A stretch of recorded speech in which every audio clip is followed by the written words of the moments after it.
السلام عليكم. أهم الأخبار: أشهر في العاصمة السعودية الرياض يوم الثلاثاء مجلس حضرموت الوطني بعد مشاورات استمرت أكثر من شهر لعدد من المكونات والشخصيات من المحافظة الاستراتيجية شرق اليمن.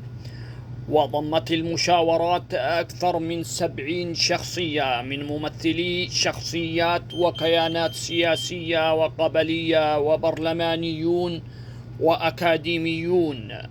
ووقع الوثيقة كل من الشيخ عمرو بن حبريش رئيس مؤتمر حضرموت الجامع، والشيخ عبد الله الكثيري من مرجعية حضرموت الوادي، والشيخ علي بامزعب من حلف حضرموت الساحل والهضبة، والشيخ صالح بن حريز من الهضبة الحضرمية مخيم العيون، والشيخ يحيى باجري من ميثاق الشرف الحضرمي، والدكتور عبد الله الحاج عبد الله باحاج.